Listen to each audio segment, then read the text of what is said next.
Good evening, good morning, and good afternoon, depending on where you're watching. You're here with AFTV, and we're here to discuss the starting 11 for the game in the Champions League between Inter Milan and the Arsenal. Before I get into absolutely anything, I want to introduce my panel. To my left, ladies first, we have the lovely Charlene. Charlene, welcome to the panel. How are you? Thank you. I'm amazing, thank you. And I'll be even more amazing if we get a win tonight.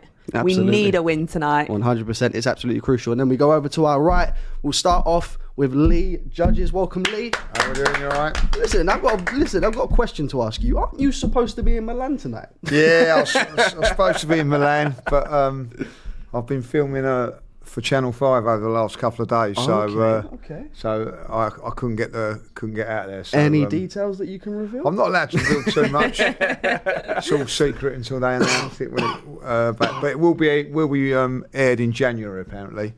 So so I've done my bit. I'm in the first episode, so look out for it. Okay, fair enough. Well, we're all very much looking forward to that. And on the far right, we have the man, Tosin. Tosin, how's it going today, man? So I'm all good, man. It's good to be back. Good to be back. Good to be back indeed. Well, listen, obviously it's a massive game today. We're coming off the back of a pretty disappointing result against Newcastle United in the league. Like I said, it was a 1-0 loss, and it's something that we didn't really expect. I want to know, how is everyone feeling after that game, and how confident is everyone going into this one tonight? So, Charlene, we'll start with you.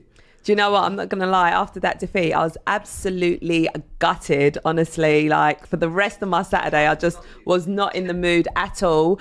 I'm a bit concerned in the respect that, this news that broke this week about Edu leaving, the fact that there's been other coaching staff that's also left amongst Arsenal, not just working with the first team, but working with the females, as well as Jack Wilshere, who's also left Arsenal, as well as like the team performance. I mean, they haven't quite looked themselves, so a little bit concerned on that front, but I have faith in the team's ability that we can go out there and hopefully pull together and get a result, especially now that the news is out. It's about us just staying focused and everything, but in terms of our confidence, we need to get a result today. We can't be losing to Newcastle, going into the Champions League game, losing there. So, yes, I'm hoping that the team can just, pull it together and get a win tonight. Absolutely. Couldn't agree more. Lee, how confident are you going into this game? Not very. Oh, not very confident. Okay. No. Why, Lee? Talk to us. Yeah, just like what I see against Newcastle, very, very disappointing. What I see at Bournemouth, very, very disappointing.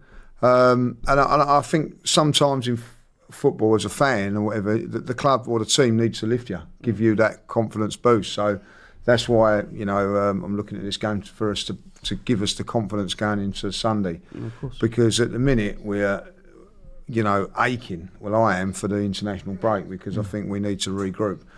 But we've still got one massive game, which is on Sunday. This is an important game, but it's not the be and end all if you don't win this game. Mm-hmm. But it does come down to it Sunday. But sometimes I feel like 2-3 weeks ago I was confident going to anywhere and not losing. I went to Man City thinking we weren't going to lose.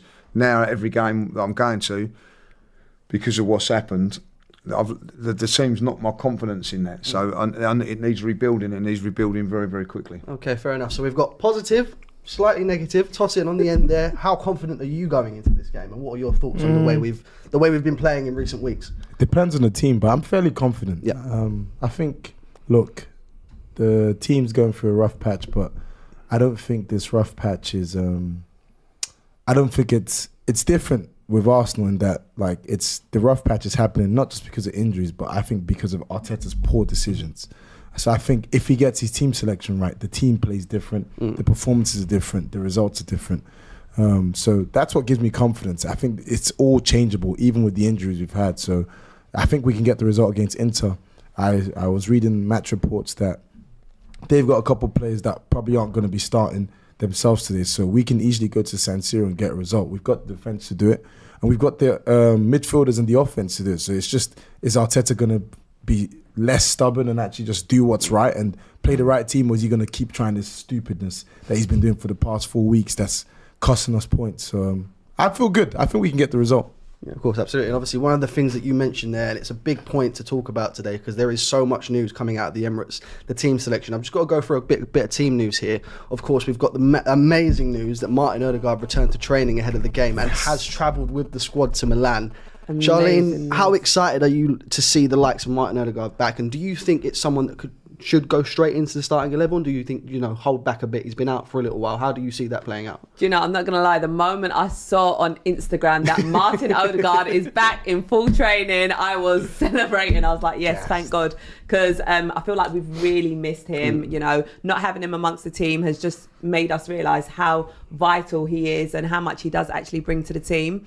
I feel like with Mikel Arteta, he does like to ease players in. So, when they're coming off of injury, it's not always start them straight away. However, if he is fit and he is ready, start him. That is what I say. If he's fit and ready to go, I want to see Martin Odegaard starting amongst the team. Okay, fair enough. Is there anyone that disagrees with that? Would we like to see Martin Odegaard starting straight away? Obviously, I know we've got such a... By straight away, do you mean tonight? Tonight. No, I don't want to see him start. Okay, so break that down. He's just come back from injury. I think I'd rather see him come off the bench today and then start against Chelsea. Yeah. Okay. You don't want to, especially being it's going to be an intense game. You're playing the champions of Italy in a crunch game because both teams need the points in this weird Champions League point system. So it's not going to be an easy match, be a physical match as well. So you don't really want to bring Odegaard into this game. Whereas, no offense to Chelsea, even though they've got Lavia, they've got Caicedo, two crunching midfielders, that's going to be a game that's not really going to match the intensity that we're going to play tonight. I would not play Odegaard. It just doesn't make any sense to me. Fair enough. Lee? Yeah, no, I think 20 minutes today. 20 minutes today starts against Chelsea. Chelsea is the much more important game, so get him some sort of minutes tonight. And for me, if I'm Mikel, I'm saying whatever happens, whatever the score is, whatever it is, with 20 minutes to go, you're coming on, and then be ready for Sunday. But listen, if he's playing today, then 60 minutes today and then off. So either way, so it's more for me I'm looking at him being ready for Sunday. Absolutely, and obviously we go from some amazing news in Martin Odegaard's return to some not so great news. Obviously we saw the press conference from Mikel Arteta. Declan Rice, of course, picking up a knock in the game to his foot against Newcastle and hasn't actually travelled with the squad today. So the question, obviously, you guys are not in favour of potentially Martin Odegaard starting. Charlene, you're in favour of him starting. But if Martin Odegaard isn't to start today, with Declan Rice out also, how does that midfield look for us? Tosin? I ain't mad at that. Okay. I think he's been poor this season, in my opinion. His best game was Liverpool, so I'm not mad at him getting 2 games where he's not playing and he's able to just not play, get his fitness together. And plus, Partey's been better than him this season. Partey started off the season poorly, but the past few weeks he's probably been the best, in my opinion, the best midfielder in terms of consistent performances. So our midfield dynamic looks fine without Rice. Just play Partey in the 6, Marino in the left 8, and then Odegaard or Ethan in the right side of 8. I think we're good. Okay, fair enough. And obviously there's a few injuries that we of course knew about. Ricardo Calafiori hasn't travelled with the squad tonight, and of course the likes of Takahiro Tomiyasu and Kieran Tierney are still both out with long-term injuries, so we're without those guys. I want to segue a little bit here because obviously there's been a lot of talk in the media recently. Jamie Carragher's talking once again about Mikel Arteta and the style of play that Arsenal are going for at the moment. What have you made of Jamie Carragher's comments in terms of the Mourinho stuff? He thinks he's turning into Mourinho. It's a physical team, a team that's reliant on set pieces, very strong defensively, obviously, but going back to that Mourinho team that was, like you said before the show, completely dominant in the league with the likes of John Terry and Ricardo Carvalho at the back. A very direct style of play, and again, strong defensively. What did you make of those comments, and do you think that was more of a compliment, or do you think that was? What did you think of that? I don't see it as an insult. He meant it as an insult, but I don't, because if you're comparing us to the Chelsea team that absolutely annihilated the league, thank you. I'll take those. I'll take those comparisons. But again, I think it's lazy. It's lazy punditry from him, because if you analyse that Chelsea team, they weren't a set piece team. They were a team that just utterly dominated opponents, and it wasn't just physical strength. They outplayed teams. You had players like Joe Cole, Ian Robben, Frank Lampard, Damien Duff getting the goals, Didier Drogba. Ido Johnson. Are you really going to tell me that's a team that relied on set pieces? And I think it's lazy if you comment on Arsenal as well, because set pieces have been they've been a strength, but they're not our strength. Many performances this season, I've seen us absolutely hammer teams in open play. We don't take our chances. If we take our chances, we're looking at wins of a way bigger margin, and you're not going to be looking at set pieces. So I think it's just lazy punditry from Jamie Carragher. People are only saying that because we've relied on set pieces a bit more, which is normal given the fact that there's no Ødegaard. Yeah. We're not at our free-throwing best. We've had a lot of injuries. And people are forgetting that our main form of attack is that right-hand side. Yeah. Ødegaard, Saka and Ben White. Ben White's been injured. Ødegaard's been injured. Saka's been injured. He's come back. So what do you expect? What do you expect from in terms of performance from the team? Martinelli's not in form. Marino, the left side of it, we bought this season. He got injured when we signed him, and then he came back right after an international break. You can still see he's trying to find his way back to full fitness. Calafiori, the left back, our starting left back, he's injured. So what do people expect from our offensive play? For us to just be off, it doesn't make sense. Are you expecting us to be like tiki-taka Barcelona, our usual style? Like I think it's just stupid punditry from him. No, of course, absolutely. Do you know what? I'm in complete agreement, and I want to know what you think about this, Lee, as well. Obviously, Tosin mentioned about the set pieces, and Carragher mentioned about the set pieces, as well as the direct style that we've been playing. Do you think that is mainly because of the absence to the likes of Martin Ødegaard and the lack of creativity that we've seen in the side, that would be the reason for that? Not really. I think when you, I'd like to know when set pieces become a negative, because Well, we've scored a lot of them. yeah, funny that, isn't it? Like, since Arsenal scored a lot of them, like it's a negative. I remember when Arsene Wenger in those teams and we was playing wonderful football, we weren't scoring from set pieces, and that was a negative. So it doesn't seem whatever we do is not right. So listen, I don't care about what Jamie Carragher's got to say. Listen, and also it depends on what Jose Mourinho teams you're talking about. If he's talking about the Chelsea team, I'll take it as a compliment. If he's talking about a Tottenham team, it's not a compliment. So because they weren't great to watch. Arsenal are still a good team to watch. I haven't got bored that much. Sometimes you get bored when you watch teams come there and put 8 men behind the ball and things like that. So, and we've got to break that down, and we've got to learn that and be a bit better. But it's not. I've fallen asleep watching the Arsenal for a few years now. It's been entertaining football. And what do you expect when you got your best midfield player out, your best attacking midfielder out? When you're playing against the likes of Spurs, what, you're going to go there with an attacker team? No, you know what I mean? You go there and get the job done. And we go there and get the job done. And by the way, Spurs at this moment in time, pains me to say it, are the top goal scorers in the Premier League. They've got Aston Villa gone there this week with the great Emery as their manager, and got stuffed 4-1. They got City as well. City have lost there.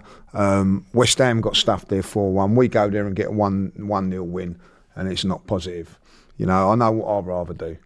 So when you've got all your players fit, you go there and win 2-0 and 3-2 and things like that.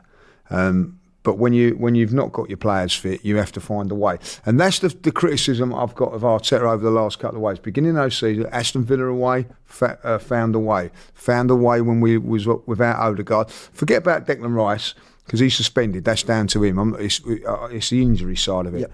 We find a way. We then play Liverpool, Jamie Carragher's Liverpool, with no real defence, because none of them are there that would normally be there. They're all makeshift, and he wants to concentrate on how Arsenal played and not Liverpool, so that's fair enough.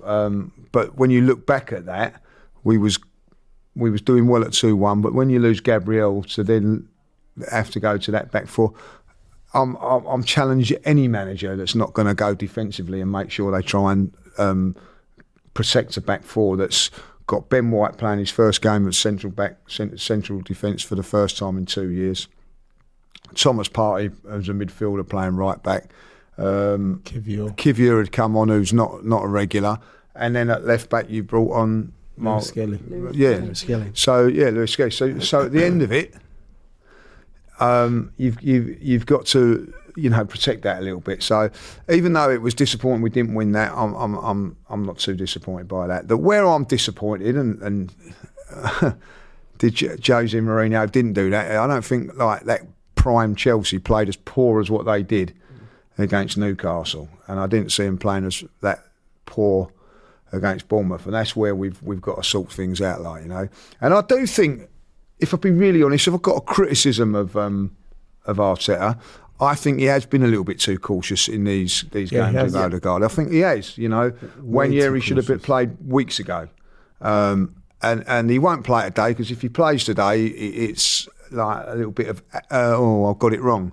But listen, when you are finding it a bit tough, that's when your manager comes to the fore and he shows it. And if I've been really honest with it, Arteta, when he lost Saliba 2 years ago, got it completely wrong for so many games and cost us. We've now lost Odegaard, and I think he's got it wrong again. So he's got to learn from these things. It's all right when you've got all your players fit and available, it's easy to manage. It's when you haven't, that's when you've got to make decisions and get them right. He hasn't got them right. Certainly at Bournemouth, pathetic set-up in that game cost us. Not the players, he cost us that day. And I think at the end of it, because I don't really know the system that he was playing at Newcastle, because I've watched the game back, funny enough, and I still don't know where Havertz is playing. He certainly wasn't playing up front. Exactly. No, of course. Well, listen, you talk about where players are playing and Arteta getting it right. I really do hope he's got it right today, because the lineup has just been announced. Are you guys ready? Yes. Yeah, ready. So, in goal, of course, we've got David Raya. In the defence, it's a return and a start for Benjamin White, followed by Saliba and Gabriel and Urian Timber, who looks to be playing left back today. Nice. A midfield three of Thomas Partey, Mikel Merino and Leandro Trossard. And then up top, Bukayo Saka and Gabriel Martinelli. Actually, I think I'm a bit confused there, because it doesn't look like... Oh, sorry, Havertz up top as well. That's my mistake. Charlene, we haven't heard from you in a little while. What do you think of that starting 11 so Is far? Odegaard on the bench? Odegaard is on the bench. Perfect. So that's Do you the know- big news. Do you know what? One of the things I saw on Twitter going into this game was... it was obviously referencing, Odegaard coming back from the injury. It was like, I think the expression was when the wives used to... I can't remember what the expression was, but we'll get back onto that in a minute. What were your thoughts on the starting 11? Do you know, I'm happy with that starting 11. Great that Ben White is starting as well, because we know how crucial his link-up play is with Bukayo Saka. So I'm happy with that. Nice, strong starting 11. We've got White on the right-hand side, Timber over on the left, Thomas Partey in the midfield. Looks like everyone's going to be playing their normal positions, just touching. Lee just touched on, Havertz sort of playing, out of position. Hopefully he'll be up top doing what he does best. So, yeah, I'm happy with that. Of course, and obviously you speak about players talking out of position and playing out of position. Sorry, we've got another game where we've got the likes of Leandro Trossard playing. It looks like to be that position that Martin Odegaard would normally fill in. Tosin, what do you make of that Trossard inclusion? And then, we've got another situation where Wanyeri's on the bench, for example, and this has been a big topic recently because he's been playing so well at such a young age. Now that Martin Odegaard's back, do you believe that, Mikel's potentially missed his opportunity to start Ethan Wanyeri and give him that opportunity at a big game? Because we've seen how he can play against the likes of Bolton. We've seen how he can play against the likes of Preston. Do you think that he should have been given a start against, for example, an Inter Milan side today? Yeah, I think he should. I think he should have. I can understand why Lee alluded to it, but I can understand why Ethan's not playing today, because obviously if you play Ethan, then that's basically you eating humble pie and admitting you were wrong not to play him. But Arteta's too stubborn, and he's a great manager. I think he's been a great manager for Arsenal, but I think his stubbornness cost the team. He did this last season when Havertz's best performance the first half of the season was the Community Shield when he played striker. Everyone told you he's not a midfielder. He's not a midfielder. He's not. You persisted to play him in the midfield role up until December, and then when we were on our knees in terms of poor form, that's when you play him striker, and lo and behold, an upturn in our form. So I think he's just very stubborn, and this is an area where I really want to see him change, because you don't have to be this. You don't have to be this super smart person that everyone is trying to second guess. Do what makes sense. Just play Ethan there. I don't know why he's not played him. And Trossard did okay. He's deputized okay in that role. But if we're being serious, I've seen him have... How many good games has he had in that role? Yeah. Leicester at home. Yeah, he was good in there. PSG at home, he was good. Tottenham, he was decent. But other than that, it's been basic. So why not play Ethan? I don't get it. It's weird to me. Of course, and I think that kind of comes onto the point that you was making about Arteta being a little bit stubborn, because I think if he has to start Nwaneri there, I think that goes back to the transfer window that him and Edu had, and we'll get onto Edu in just a moment because obviously that's been some big news this weekend. Do you think he made a mistake in it? Obviously we got rid of the likes of Emile Smith-Rowe, we got rid of on loan the likes of Fabio Vieira, and didn't really leave much of an option in the event that the likes of a Martin Odegaard was to go out. Do you think that's where we made the biggest mistake in the transfer window? No, I don't, to be honest, because anyone who watched Arsenal pre-season could have told you for free. If you ask me who am I picking between, based on performances, Ethan or Vieira, I'm picking Ethan. Vieira looked like dross. He looked terrible. And he still looks off it in terms of physicality and intensity in the Premier League. He didn't look hungry for it.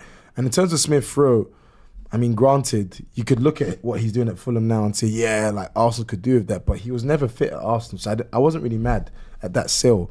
This is a non-issue if Ethan plays. You just haven't been playing him. When we got rid of Smith-Rowe, when we got rid of Vieira, you're like, wow, this is a statement. It's a statement to say, wow, you really believe that this guy, he's going to make the step up. That's what everyone was thinking. And then Odegaard gets injured and you're not giving the guy minutes. How does that make sense? So now you're giving critics more ammunition to say that was a bad window.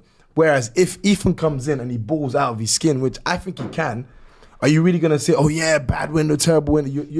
No one's going to be talking about that if you've got Ethan balling out, helping us and filling that gap where Odegaard's been injured. But that's not happened, so he's rightly going to hold a lot of criticism for his decisions in the summer transfer window. Because if you're selling these two players and you're telling me Ethan's your guy and you don't play him, clearly he's not your guy. So clearly you've hoodwinked us because you've told us he's your guy, but he's not really your guy. You're just being a cheapskate and you're not trying to buy anyone, or you've not really had any proper planning or due diligence on any sort of midfielders that could come in and play that role. So, yeah.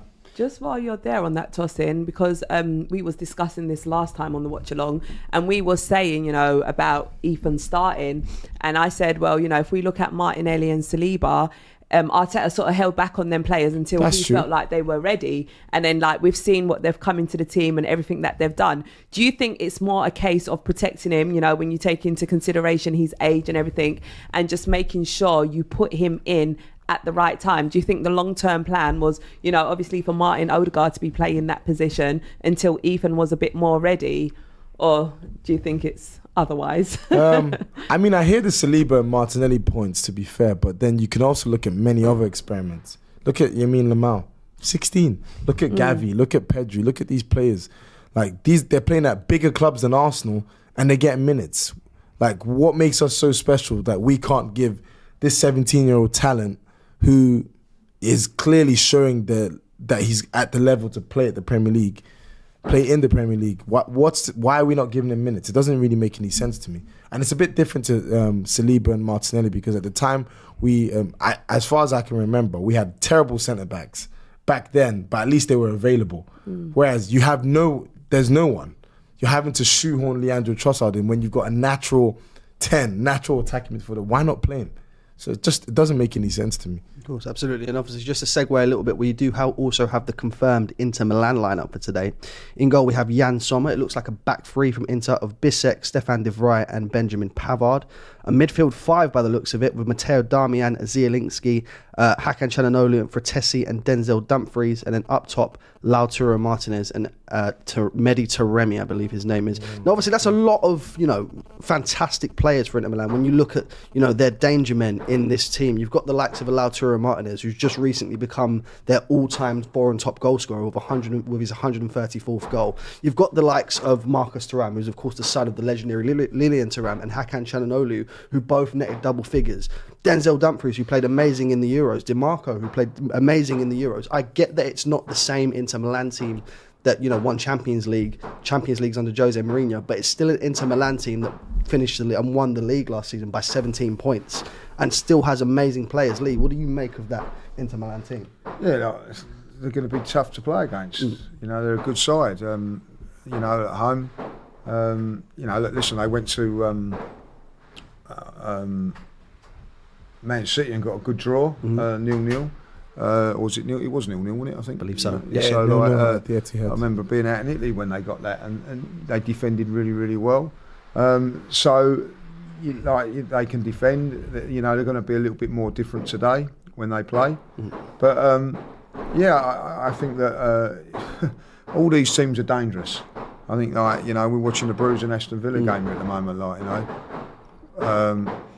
Apart from the fireworks. Yeah, you know, apologies. so- I know that, guys. It's fireworks in North London today. I think Joey's here with a super chat saying Zielinski is a baller and absolutely controlled the midfield versus City. So maybe Yeah, he is a we are baller. looking He at is him very as the good. danger man today, potentially, Charlie. Looking at who's Zielinski. Peter's Yeah, I mean, we need to make sure we stay switched on. Of and, course. You know, thank God that we have got Ben White and Timber, you know, back in that back line. So, yeah, we need to make sure we stay switched on and defend as well as we can. That back four now stays together if injury free for as long as it can now. I don't care about Calafiori. So is that what you say? Would you say that's your strongest back four for Arsenal? Yeah, totally. We all in agreement? Totally. Do you know what? Yes, Calafiori. I do love Calafiori, Yeah, and I I feel love like he is Calafiori. strong as well. So I feel like even if he was to come in for Timber, it's not a massive I drop wouldn't- off. that wouldn't be a problem for me neither. But the Ben White, Saliba, Gabriel, that's as solid as you can get. Yeah. In my opinion, I think that you know, Timber's done okay in there. I have to say that. But now for me, it's getting that midfield balance right. Like, you know, I disagree a little bit with Tossin about Declan Rice. I don't think he's been nowhere near at the level that he was last season. But I felt he was the one trying on, if anybody, against Newcastle. It was extremely unlucky unfortunate with the chances as well. Yeah, the Bet had a good chance at the end, but the one that he deflected, he was driving through a little bit. But I feel that they've got no one. You know, when you were talking about Havertz up front at the back of last season, and how good he was, no one was questioning that. No one was questioning Rice in their box-to-box role last season. Like they're questioning it now. You know what I mean? There's always questions because it hasn't been right. I think once you get Odegaard in there, put Havertz to where he should be, and I think you get the best out of Rice again, like in the eight. And I certainly do agree with you that Thomas Partey's been the best player, like, you know. And I think that come Sunday, if it's not Partey, Rice, and Odegaard in that midfield, I'll be a little bit disappointed. Of course, absolutely. Just Do we seeing. know how long Rice is out for? Well, Yeah, he's in I think he'll be all right. He's in a race, Charlie. he's in a He'll be race all to right. be fit for Chelsea. I think he'll be fine. I think that's very clever. I think, like, if he raced to be fit for Chelsea, He better and win that race. then he'd be injured for England. Like, that's what we hope. Like, you know what I mean? Like, you know, so.